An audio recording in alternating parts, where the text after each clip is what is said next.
Bismillahirrahmanirrahim.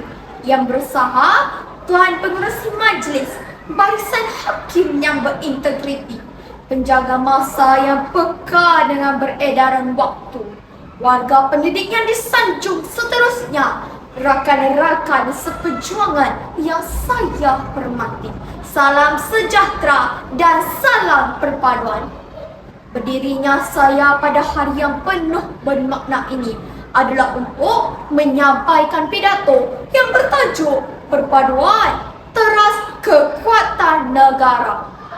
Hadirin yang dihormati, perpaduan bermaksud kesatuan dan kesepaduan dalam kalangan masyarakat yang berbilang kaum, agama dan budaya. Negara kita Malaysia ibarat sebuah taman yang indah dengan pelbagai warna bunga. Keindahan itu hanya dapat dikekalkan apabila setiap bunga hidup subur dan saling melengkapi.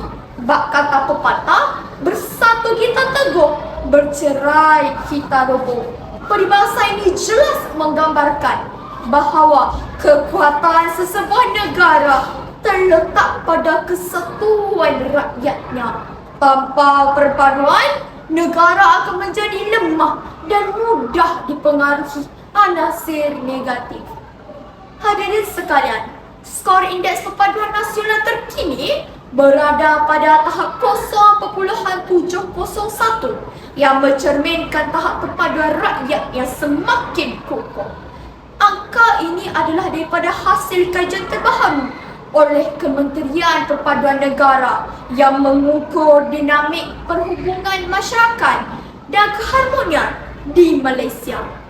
Hadirin sekalian, sejarah telah membuktikan bahawa perpaduan menjadi asas kepada kemerdekaan kita. Tokoh kemerdekaan kita, Tunku Abdul Rahman, pernah menyatakan, kita semua adalah rakyat Malaysia. Inilah ikatan yang menyatukan kita.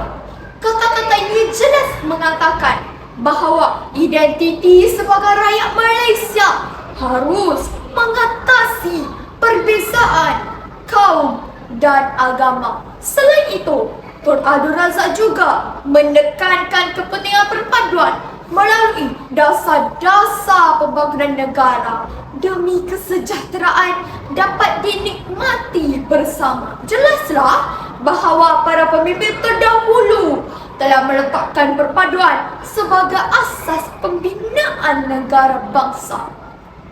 Hadirin yang saya muliakan, apakah peranan kita dalam memperkokohkan perpaduan? Pertama, kita hendaklah mengamalkan sikap hormat menghormati. Peribahasa Melayu ada menyebut bagai aur dengan tebing yang membawa maksud saling membantu antara satu sama lain. Di sekolah, kita perlu berkawan tanpa mengira kaum dan agama. Kedua, kita perlu mengamalkan toleransi dan bertolak ansur. Hal ini kerana masyarakat Malaysia hidup dalam kepelbagaian budaya. Dengan memahami dan menghormati perayaan serta adat resam rakan-rakan, kita dapat memupuk semangat ke kita.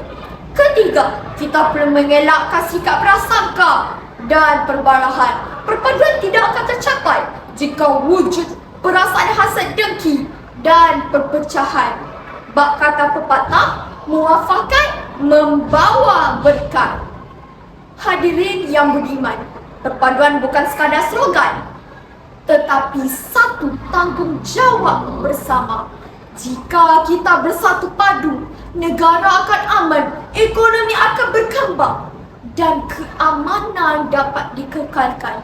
Perpaduan juga menjadi benteng utama dalam menghadapi cabaran globalisasi dan kemajuan teknologi masa kini. Sebagai generasi muda, kita pewaris kepimpinan negara. Jika sejak kecil lagi kita dididik dengan semangat perpaduan, maka akan lahirlah masyarakat yang harmoni, yang progresif pada masa hadapan. Seorang tokoh pendidikan dunia, Nelson Mandela, pernah menyatakan Education is the most powerful weapon which you can use to change the world. Pendidikan bukan sahaja menuntut ilmu, malah membina persefahaman dan perpaduan dalam masyarakat. Akhir kata, marilah kita bersama-sama memelihara perpaduan demi kesejahteraan Malaysia tercinta. Sesungguhnya perpaduan ialah teras kekuatan negara. Sekian, terima kasih. Wabillahi taufiq wal hidayah. Wassalamualaikum warahmatullahi wabarakatuh.